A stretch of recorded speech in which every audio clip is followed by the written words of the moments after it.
तो स्वागत है आप सभी का अपने चैनल एग्जाम एक्सेस में, जहां आज हम लोग बात करने वाले हैं एंशियंट हिस्ट्री के कुछ महत्वपूर्ण प्रश्नों के बारे में।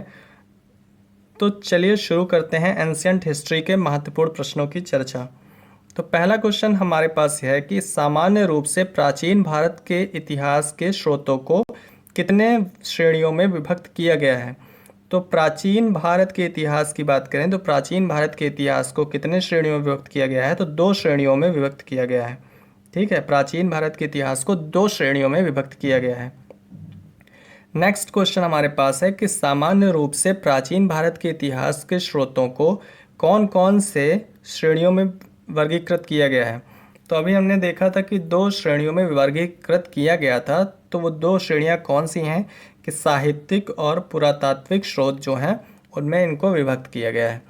नेक्स्ट क्वेश्चन है, क्वेश्चन नंबर 3 की बात करें कि मौर्य काल के पहले के भारत की राजनीतिक, सामाजिक, धार्मिक दशा के विषय में जानकारी देने वाला सर्वाधिक महत्वपूर्ण ग्रंथ कौन सा था।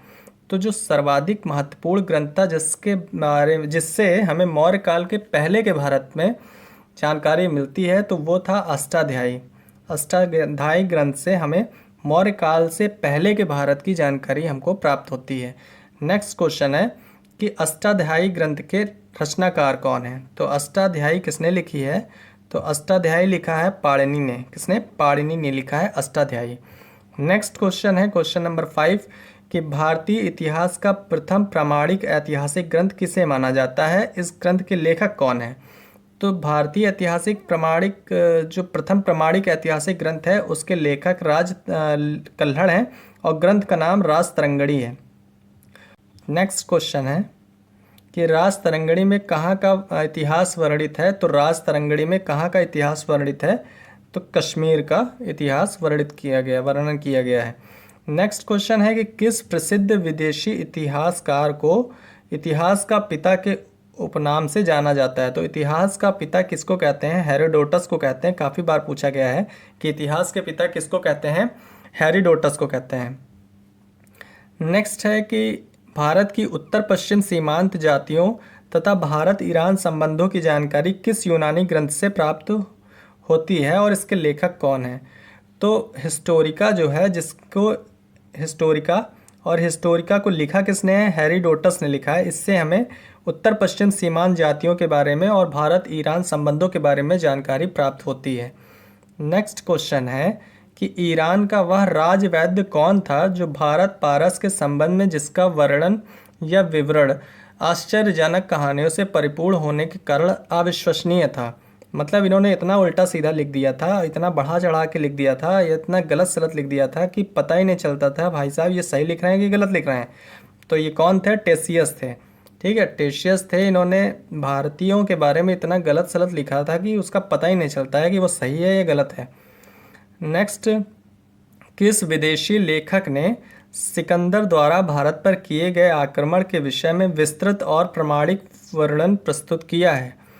तो एरियन जो थे, उन्होंने, जो विदेशी लेखक एरियन थे, उन्होंने सिकंदर द्वारा भारत पर किए गए आक्रमण के विषय में विस्तृत और प्रामाणिक वर्णन प्रस्तुत किया है। नेक्स्ट है कि किस यूनानी लेखक ने दूसरी शताब्दी में भारत का भूगोल, ज्योग्राफी ऑफ इंडिया नामक पुस्तक लिखी है। तो ज्योग्राफी ऑफ इंडिया जो लिखी है वो टॉलमी ने लिखी है, भारत का भूगोल या फिर ज्योग्राफी ऑफ इंडिया। ठीक है, इस बुक को काफ़ी बार पूछा गया है। तो टॉलमी ने ज्योग्राफी ऑफ इंडिया या भारत का भूगोल बुक लिखी है। नेक्स्ट है नेचुरल हिस्ट्री नामक पुस्तक नेचुरल हिस्ट्री नामक पुस्तक जिसमें भारतीय पशुओं, पेड़ पौधों, खनिज पदार्थों के बारे में विस्तृत विवरण दिया गया है, के लेखक कौन है। तो जो नेचुरल हिस्ट्री लेखक है, मतलब जो नेचुरल हिस्ट्री बुक है, उसके लेखक कौन है, प्लिनी है। नेचुरल हिस्ट्री के लेखक कौन है, प्लिनी। नेक्स्ट है क्वेश्चन नंबर 13 कि चीन का प्रथम इतिहासकार जिसके ग्रंथ से भारत के बारे में जानकारी प्राप्त होती है, तो उसका नाम है सुमा चीन। सुमा चीन ग्रंथ से भारत के बारे में जानकारी प्राप्त होती है। ठीक है, ये चीन का प्रथम इतिहासकार था जिससे पता चलता है भारत के इतिहास के बारे में। नेक्स्ट है चौथी शताब्दी में भारत आने वाला चीनी यात्री जिसने भारत के विषय में विस्तृत जानकारी दी। तो भारत के विषय में विस्तृत जानकारी देने वाला जो 4वीं शताब्दी में भारत आने वाला चीनी यात्री कौन था? फायान था। कौन है? फायान था। 4वीं शताब्दी में भारत आया था और इसने चीनी यात्री था। ठीक है, फायान कौन था? चीनी यात्री था। यही भी पूछा जाता है कि फायान कौन था, तो चीनी यात्री था। इसने भारत के विषय में जानकारी दी थी। ये 4वीं शताब्दी में आया था। 7वीं शताब्दी में भारत की यात्रा पर आने वाले दो प्रसिद्ध चीनी इतिहासकार कौन थे? तो जो दो प्रसिद्ध चीनी यात्री थे वो हेन सांग और इत्सिंग थे। हेन सांग से सबसे ज़्यादा क्वेश्चन बनता है कि हेन सांग किसके शासनकाल में आया था? तो हेन सांग जो थे वो हर्षवर्धन के शासनकाल में आए थे। किसके? हर्षवर्धन के शासनकाल में ये आए थे।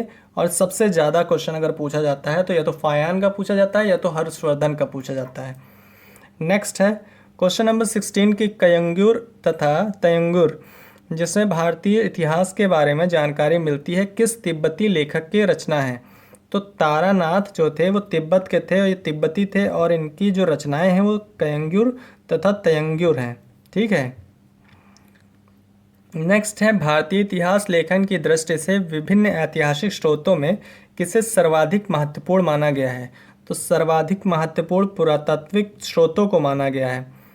ये क्वेश्चन भी काफ़ी इम्पोर्टेंट है कि भारतीय इतिहास लेखन की दृष्टि से विभिन्न ऐतिहासिक स्रोतों में सर्वाधिक महत्वपूर्ण पुरातात्विक स्रोतों को माना गया है। नेक्स्ट हमारे पास क्वेश्चन है कि किस शासक ने राजकीय अभिलेखों को खुदवाने की प्रथा या परंपरा शुरू की और इतिहास को व्यवस्थित स्वरूप प्रदान करने का महत्वपूर्ण योगदान दिया? तो सबसे पहले जो इतिहास को व्यवस्थित रूप से प्रदान किया, व्यवस्थित स्वरूप देने का कोशिश की थी, वो अशोक थे और इन्होंने सबसे पहले अभिलेखों को खुदवाने की स्टार्टिंग की थी। नेक्स्ट क्वेश्चन है कि जो पिपरहवा कलश लेख है वो सिद्धार्थनगर उत्तर प्रदेश में अवस्थित है। एक तो यही क्वेश्चन हो गया कि पिपरवाह कलश लेख जो सिद्धार्थनगर उत्तर प्रदेश में किस लिपि में उत्कीर्ण है, जो कि इस लिपि में उत्कीर्ण सर्वाधिक प्राचीन अभिलेख भी है। तो ये ब्राह्मी लिपि में इसको खुदवाया गया है। ठीक है, ब्राह्मी लिपि में ये है। और पिपरहवा कलश लेख कहाँ है? तो सिद्धार्थनगर उत्तर प्रदेश में है। नेक्स्ट है अब तक ज्ञात विश्व का सर्वाधिक प्राचीन अभिलेख कौन सा है? तो अब तक ज्ञात विश्व का जो सर्वाधिक अभिलेख है वो बोगाज कोई है। कौन सा? बोगाज कोई है सर्वाधिक अभिलेख।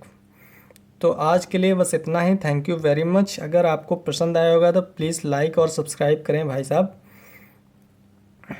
मिलते हैं नेक्स्ट वीडियो में। Thank you.